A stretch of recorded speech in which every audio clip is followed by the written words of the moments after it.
Radio 1570 Laval vous présente Loin des yeux, près du cœur. Une émission d'information sur les différentes démarches et situations pour la recherche d'un parent biologique ou d'un enfant confié à l'adoption. Cette émission vous est présentée par le Mouvement Retrouvailles. Voici Normé Saint-Pierre.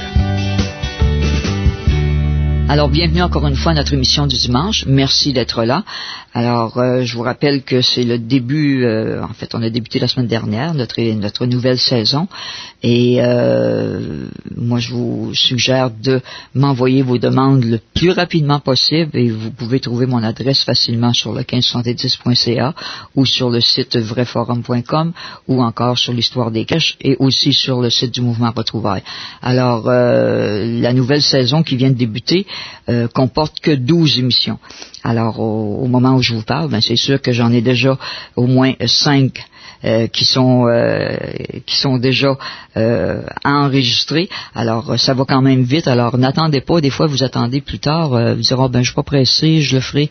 Je vais attendre. Peut-être que si vous attendez, malheureusement, je pourrai pas vous recevoir à l'émission puisqu'on termine, nous, le 6 avril. Et alors, mes enregistrements se font toujours le samedi, de midi à 2h. Alors, si pour vous c'est possible, bien, j'attends votre courriel et laissez-moi votre numéro de téléphone pour que je puisse vous rappeler afin de faire une pré-entrevue ensemble et de voir à quel moment vous êtes disponible, quel samedi vous serez disponible pour faire l'entrevue. Aujourd'hui, j'ai le plaisir de recevoir, quelqu'un qu'on connaît tous, ou pratiquement, je pense pas qu'il y ait pas grand monde qui la connaisse pas. Il s'agit de Lynn Perron, qui est une collaboratrice depuis, je dirais 12 ans. Est-ce que ça se peut, Lynn, qu'on se connaisse depuis 12 ans à peu près? Oui. D'ailleurs, on avait fait ta deuxième émission avec Claude Valade. Oui. On était au centre L'Angelier à ce moment-là. Je me rappelle. Exactement. Donc, on est des vieux de la vieille. Des vieux de la vieille. Faut croire que la vieillesse, ça vient de l'expérience. Exactement. À nos deux, on devrait être pas pire pour passer à travers cette émission-là. Ça devrait. Écoute, Lynn, depuis le temps, t'as construit ton site, comme on peut dire, comme tu dis souvent. Je veux dire, quand tu l'as construit, tu savais pas trop qu'est-ce qui allait arriver, puis t'étais souvent seul devant l'ordinateur où personne te répondait. Et mais avec tout ça, je veux dire, ce site-là a fait des petits qui s'appelaient juste pour situer les gens, parce que c'est peut-être pas tout le monde qui le savent maintenant, qui s'appelait à l'époque Adoption, Émotion, Retrouvailles, mais maintenant c'est beaucoup plus facile de te rejoindre et parce que le nom est changé, alors je te laisse nous le dire. Bien, le nom Adoption, Émotion, Retrouvailles est toujours là. C'est le serveur qui a changé leur nom, donc l'adresse maintenant du site c'est www.aer.vraiforum.com. OK. Alors, donc, www.aer.vraiforum.com, mais on peut être retrouvé sur Google avec le nom Adoption, Émotion, Retrouvailles, et également on a une page Facebook du même nom, Adoption, Émotion, Retrouvailles, donc on est facile à trouver. Facile à trouver. Et c'est ça. Et j'en disais depuis 12 ans qu'on se connaît, toi depuis le temps du site aussi, je veux dire, t'as reçu de nombreux témoignages, comme moi j'en ai reçu, et je me demandais, Lynn, on parle, oui, des mères biologiques qu'on retrouve, mais il y a à l'occasion aussi qu'on veut retrouver frères et sœurs, OK? Là, je veux pas rentrer dans les détails comme tels parce que je sais pas si tous les centres jeunesse font le même travail au niveau de frères et de la fratrie, mais je sais pas si toi t'as vu ou tu connais. Moi, j'en ai pas vu. Est-ce qu'il existe maintenant un formulaire sur lequel tu penses qu'on peut inscrire, qu'on peut dire oui, si j'ai des frères et des sœurs qui se manifestent, je veux les rencontrer. Est-ce que ça existe? Parce que moi, dans mon temps, ça n'existait pas, là, ce formulaire-là. Bien, oui, ça existe, mais ce que je suggère aux gens, c'est que lorsqu'ils s'inscrivent au centre jeunesse pour demander la recherche de leurs parents biologiques, leur mère, et moi je dis cocher pour le père également, là, on beurre épais, on demande plus. Comme disait Paul Piché, cocher oui, cocher non, mais cocher. C'est ça, exactement. Mais dans ce cas-ci, cocher oui. Ajouter. Oui, cocher oui, puis ajouter en plus je désire être mise en contact avec tout membre de la famille qui en ferait la demande. Frères, sœurs, oncles et tantes. C'est ça, je dis, là, beurré épais. Parce que, en étant sur le premier formulaire qu'on remplit, bien, même s'il y a des émotions puis tout ça, parfois on oublie de demander. Mais là, on l'a écrit, là, sur le premier formulaire. Donc, ça compte, ça. Parce qu'il y a une signature après ça. Alors, quand vous vous inscrivez pour chercher vos parents biologiques, demandez d'être mis en contact avec tout membre de la famille qui en ferait la demande. De sorte que si les parents biologiques sont décédés et qu'un membre de la famille est mis au courant, comme ça t'est arrivé finalement, Normé, bien, là, ça va être possible de vous mettre en contact. Là. Le centre jeunesse va avoir le droit de le faire, mais le centre jeunesse n'a pas le droit d'aller au-delà de ce qui est écrit. Ils peuvent pas. Donc, moi, ce que je trouve triste, Normé, souvent encore aujourd'hui, j'entends dans ma salle de chat ou dans le site, je dis ça, mon intervenante n'a pas voulu faire telle chose, mais c'est pas qu'ils veulent pas. Ils sont soumis à des lois, puis la loi est que ils ont le droit de rechercher les parents biologiques, ou pour les parents, ils ont le droit de rechercher leur enfant placé à l'adoption, point à la ligne. Ils n'ont pas le droit de chercher les frères et sœurs. Puis ils n'ont pas le droit d'informer si la mère a eu le malheur, la tristesse de placer plus qu'un enfant à l'adoption, mais ils n'ont pas le droit d'informer la personne qui fait la demande qu'il y en a d'autres enfants placés à l'adoption. C'est le secret de la mère, ça. Puis ils sont obligés de respecter ça. Et tous les centres jeunesse sont soumis à la même restriction. Donc, beaucoup sont en colère contre un centre jeunesse ou un autre, mais ils fonctionnent tous comme ça parce qu'il y a une seule loi, la loi restrictive du gouvernement qui dit, bon, vous avez le droit d'informer le parent biologique ou l'enfant, mais s'il y a refus, il n'y a plus le droit de faire autre contact. Avec cette personne-là, ça devient du harcèlement, etc. Exactement. Ils sont soumis à cette même loi-là puis les mêmes restrictions. Comme, à quelque part, je veux dire, moi, ça m'est arrivé, en tout cas, de dire à des gens, puis sûrement toi aussi, ça t'est arrivé, les gens vont dire, oui, mais ils nous disent rien. Ils m'ont juste dit que ma mère, elle avait, mettons, 19 ans, puis qu'elle était originaire de la Beauce, OK? Mais ils peuvent pas dire plus que ce qui est écrit parce que les informations qui sont écrites là, ce sont les informations que la mère a bien voulu laisser. Puis si elle n'a pas laissé l'information, ils peuvent pas l'inventer. C'est ça. Puis, dans les années 40, par exemple, il n'y avait pas beaucoup d'informations. Non. Parfois, on n'a même pas la description physique de la mère.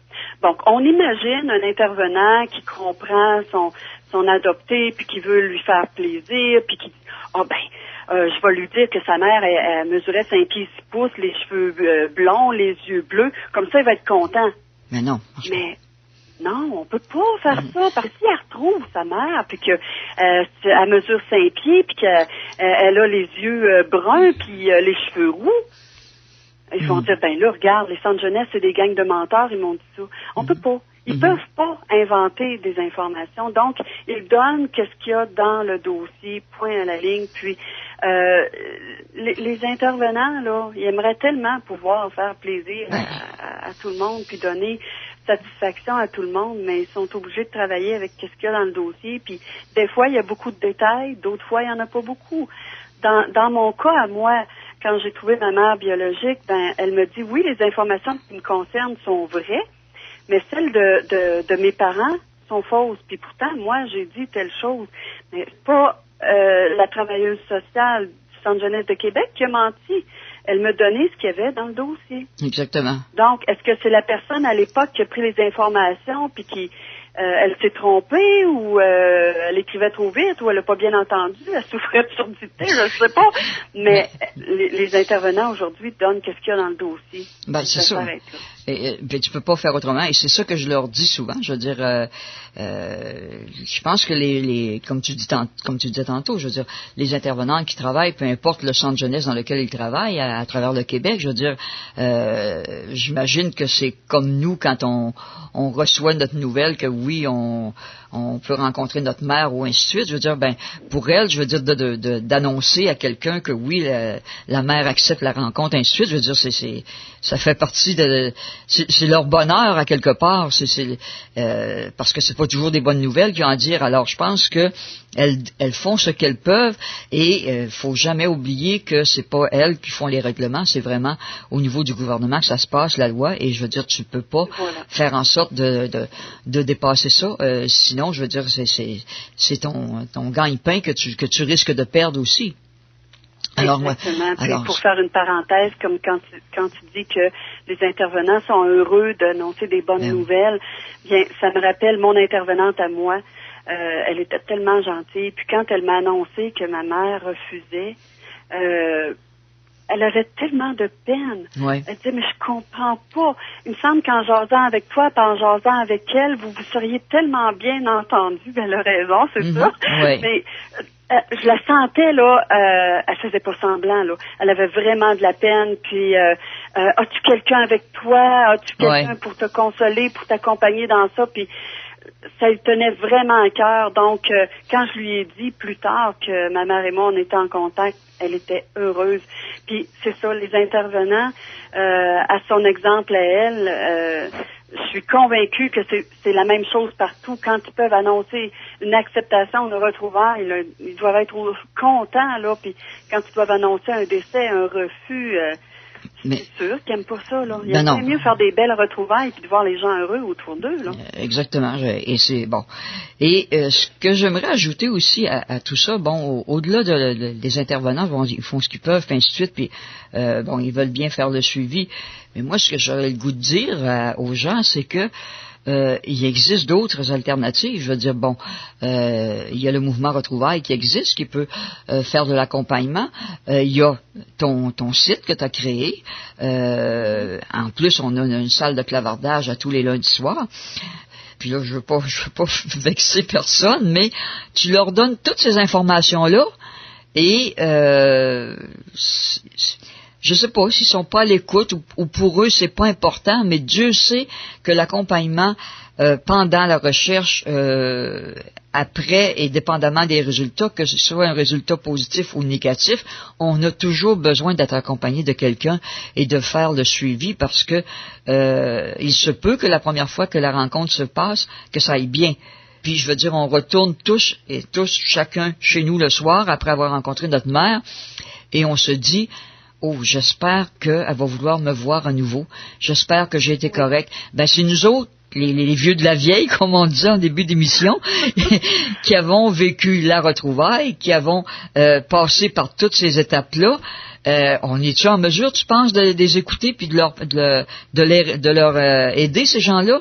Et souvent, tu sais, je me dis, Colin, on vous offre, là, vous avez, bon, on a la tribune de la radio, mais au-delà de ça, vous avez ces moyens-là de venir nous voir et on est là pour ça. Je veux dire, c'est pour ça qu'on est resté là parce que pour nous, notre démarche a été importante. Oui. On a eu la chance de retrouver, puis on sait par quoi vous passez et c'est pour ça qu'on reste encore là pour vous offrir tous ces services-là.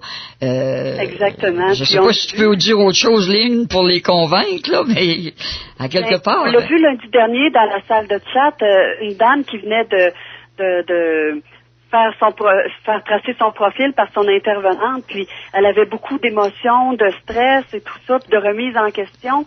Puis elle est venue nous le dire dans la salle de chat, puis on l'a aidé de l'accompagner. Reste là, on revient après la pause. D'accord.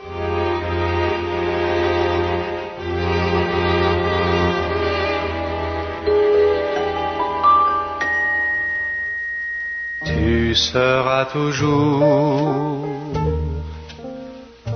l'inoubliable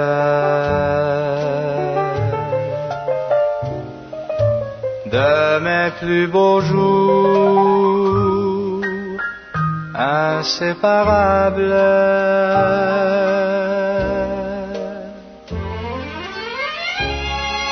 Je t'emporte tout au fond de moi, tu m'escortes tout au long des mois, comme un parfum qui rôde sans fin. Tu seras toujours, quoi qu'il arrive,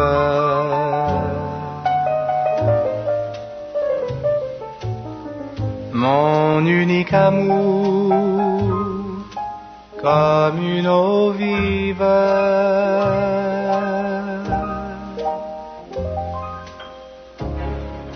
Et je fais ce rêve quelquefois que longtemps encore, où que tu sois, je serai l'inoubliable pour toi.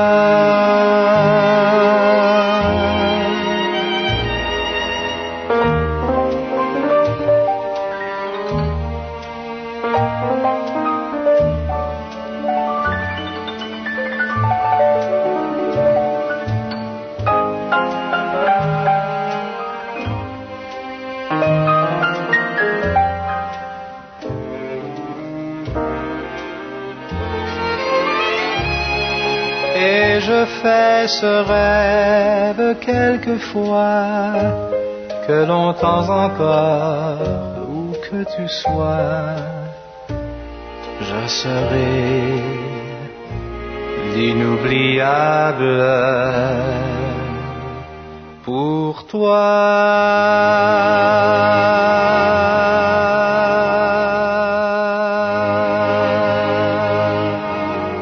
Vous écoutez Loin des yeux, près du cœur, avec Normé Saint-Pierre et ses invités. Cette émission vous est présentée par le mouvement Retrouvailles. Alors, je suis de retour avec Lynn Perron et on se disait, on parlait de la salle de clavardage juste avant de s'en aller à la pause.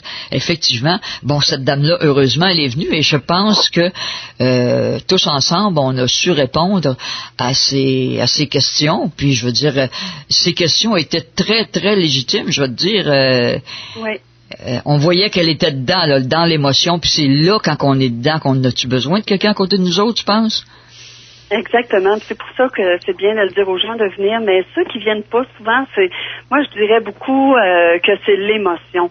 Ils viennent d'apprendre, que leur mère est localisée, par exemple, qu'ils vont retrouver, et puis là, ils se connaissent, je suis bon dans les relations humaines, je vais être bon avec ma mère, mais ce que les gens oublient, c'est pas pour mal faire ou par indépendance, mais ce qu'ils oublient, c'est que retrouvailles, ça réveille des émotions insoupçonnées, des émotions qui viennent de notre enfance, au moment où on l'a perdu, notre mère, puis ça brasse des choses, et on se demande, d'où ça vient, ça, ces émotions-là? Mm-hmm. Mais venez, on va vous répondre à ça, on va vous l'expliquer d'où ça vient, on va vous donner les outils pour que ça se passe bien.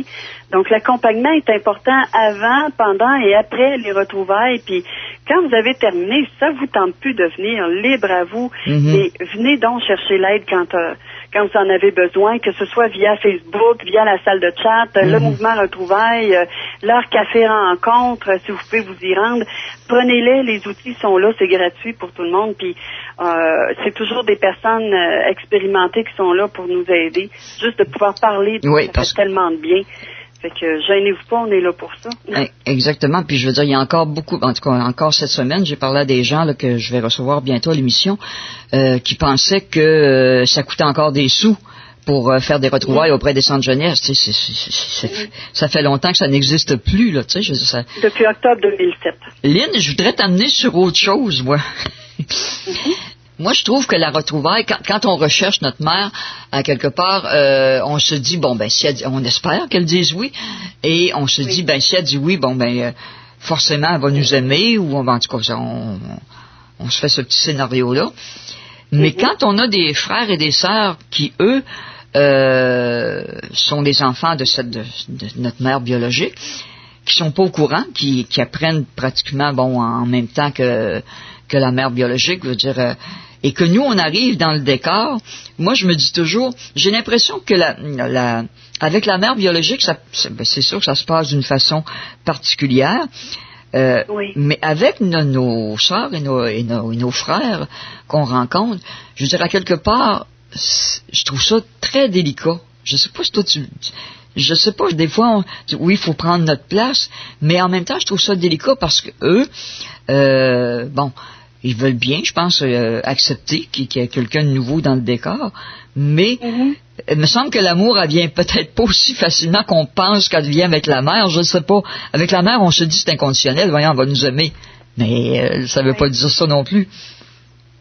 On voit ça, effectivement. Ce qu'on voit dans la généralité, c'est que ça se passe bien, il y a une belle complicité. complicité, parfois une trop grande complicité entre les enfants. La mère est même délaissée. Ça, faut faire attention à ça aussi. Ah oui? Ça, j'ai pas connu. Oui, effectivement. Ah oui? Oui, c'est déjà arrivé que les enfants s'entendent tellement bien qu'ils sont toujours ensemble, font des activités ensemble, puis la mère est laissée pour compte. Parce que c'est elle, la mère, qui est à la base de tout ça, donc faut pas la laisser de côté. Mais oui, ça va arriver pour certains enfants qui apprennent ça, que leur mère a eu un enfant avant le mariage, que ils ont de la misère à accepter ça, puis ça leur cause des émotions, tout ça, puis ils sont pas prêts.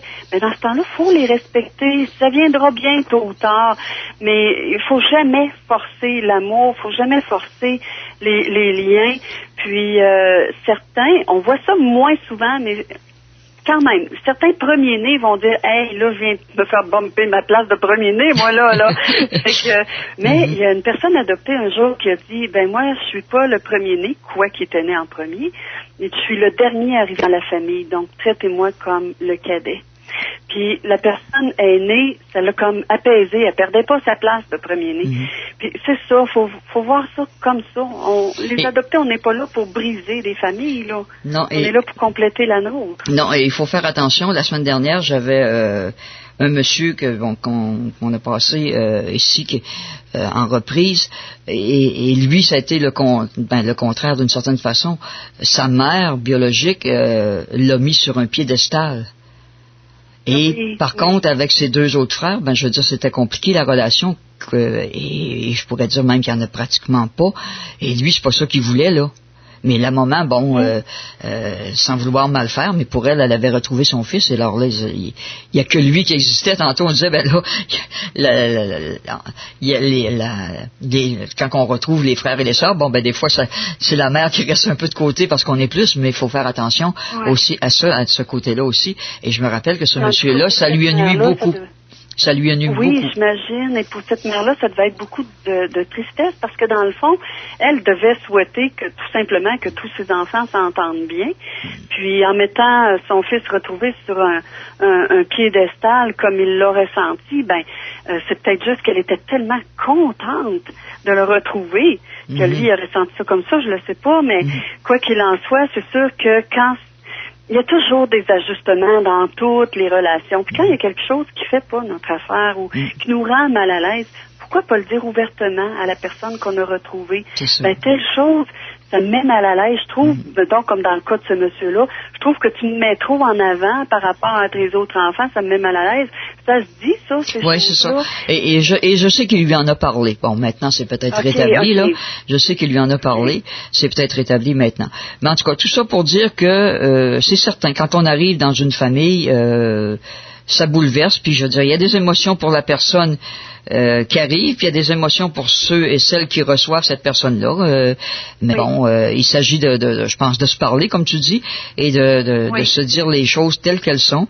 Et la relation à ce moment-là ne fait que s'agrandir. Et je veux dire, à quelque part, je veux dire, on forme finalement une belle famille. En tout cas, moi, c'est mon cas, là. Je veux dire, même si ma mère est décédée, avec mes deux sœurs et mon frère, je veux dire, c'est merveilleux, mais on s'est parlé, on se parle et on se respecte aussi. Et ça, c'est le secret, c'est le secret des retrouvailles. Peu importe que ce soit la mère, que ce soit les frères, les sœurs, je pense que c'est le secret. Et de se dire les choses, de mettre au départ, de dire, écoute, moi, oui, je suis contente, ainsi de suite, mais par contre, on va peut-être s'appeler une fois par semaine, on va peut-être se voir une fois par mois, d'établir les choses pour pas, quand je disais tantôt, on revient chez nous le soir, puis on se dit, vas-tu vouloir nous revoir? Si on a pu établir au départ telle façon de procéder, ça amène une sécurité. Oui, puis de fixer les fréquences, ce que tu viens de parler, c'est extrêmement important dans les débuts, parce que souvent les adoptés, on a peur de déranger, fait que là, on n'appellera pas notre mère, des fois qu'on la dérange. La mère, elle, si elle est retraitée, surtout, elle peut se dire, mon enfant travaille, je ne l'appellerai pas, je vais le déranger. Les deux attendent finalement que l'autre appelle et puis ils n'appellent pas. Donc, ils se perdent de vue, puis là, ils ont de la peine. Donc, en fixant des fréquences, du moins pour les premiers mois, là, ça va aider à l'établir, cette relation-là, parce que c'est beau être mère-enfant, il faut apprendre à se connaître, puis il faut apprendre à bâtir cette relation-là, puis ça se bâtit pas comme c'est semblable à une amitié, mais c'est particulier parce que, bon, c'est mère et enfant, père-enfant, frère-sœur, on part ça avec des émotions puis un lien du sang, là. C'est pas tout à fait pareil. Donc, il faut s'établir des balises pour s'aider, pas se perdre, pas qu'il y ait d'envahissement non plus. Mm-hmm. Hein, parce que ça, c'est plus rare, mais disons, je sais pas, moi, une mère qui tombe en amour avec son enfant, que là, elle l'appelle à tous les jours, mais l'enfant travaille 10 heures par jour. Il peut pas assumer une relation comme ça. Donc, en fixant des fréquences de contact en partant, puis malheureusement, c'est rare que ça se fait à cause des émotions, on oublie de le faire, ben, en tout cas, ceux qui le font, si c'est pas au premier rendez-vous, ils le feront au deuxième. Oui. Ça va aider à mettre le bon ciment là, pour bâtir cette relation-là. Là. Respect, fréquence de contact, là, c'est les deux ingrédients principaux pour bien bâtir cette relation-là, qui est toute nouvelle. Ben encore une fois, Lynn, c'était très intéressant de jaser avec toi et j'espère en tout cas que nos auditeurs et auditrices vont mettre en pratique un petit peu tout ce qu'on a dit, ou si du moins, si elles l'ont fait de cette façon-là, ben ils vont répandre la bonne nouvelle, c'est tout. Exactement. Puis ceux qui ont des questions, qui veulent en savoir davantage, bien, vous savez où nous rejoindre, gênez-vous pas, ça va nous faire plaisir. Alors, répète l'adresse, c'est la salle de clavardage aussi. Comment c'est page d'accueil du site www.aer.vraiforum.com. Oui. Dans la page d'accueil, il y a un logo qui flash, là, salle de chat. Puis en dessous, il y a toutes les informations nécessaires pour y accéder. Puis ceux qui ont de la difficulté, j'ai fait une page avec des captures d'écran là pour montrer vraiment comment faire. Ah, OK. Donc, il faut vraiment se connecter au forum et ensuite aller en bas de la page et se connecter à la salle de chat. Vous allez nous trouver là le lundi soir à compter de 21h. Alors, du Québec. C'est vraiment toujours intéressant. Et en passant, ben, on va saluer tes administrateurs qui sont aussi Nicole et Georgette. Oui, sans qui je m'en serais pas tirée quand non, hein? le forum a déménagé. Il y avait Picocine, notre belle Pauline à l'époque. Ben oui. On avait transféré un à un, en copier-coller, tous les avis de recherche que les gens avaient placés dans le groupe MSN à l'époque. Puis on a tout conservé ça. J'aimerais dire ça, c'est très important. Si vous avez changé votre adresse courriel, avisez-nous s'il vous plaît, parce que c'est arrivé à plusieurs reprises que des gens nous ont contactés. Je corresponds à tel avis de recherche. On essayait de rejoindre la personne en question. L'adresse courriel n'était plus adéquate. Elle était désuète. Donc, c'est très, très important de nous aviser, les administrateurs, de votre changement d'adresse pour qu'on puisse vous rejoindre quand il y a concordance de demande d'avis de recherche. Parce que ça, c'est très frustrant. Ça m'est arrivé, puis c'est très frustrant, je vais te dire. Juste avant de se laisser, je voudrais savoir combien de visiteurs sur ta page? Près de 450 quelques mille. Là, j'ai pas regardé. T'aurais dû me poser la question avant. Ah, Jean-Paul a les yeux ronds. Je peux te dire ça. C'est pour lui que je posais la question. OK. il va dire non. Je pense que on a plusieurs visiteurs, puis ça nous fait toujours plaisir de vous accueillir. Ben, encore une fois, merci beaucoup, Lynn. Et nous, ben, on va jaser ça lundi soir en salle de clavardage à 9h, à 21h. Ça va nous faire plaisir. Bye-bye. Merci encore. Bye-bye. Merci à toi. Alors, cette émission vous est présentée par le Mouvement Retrouvailles, dont le siège social est au 150 rue Grant à Longueuil, au téléphone le 450-1060, le sans frais 1-888-646-1060 et sur le site internet le www.mouvementretrouvailles.qc.ca. D'ici là, passez une belle semaine. Bye bye.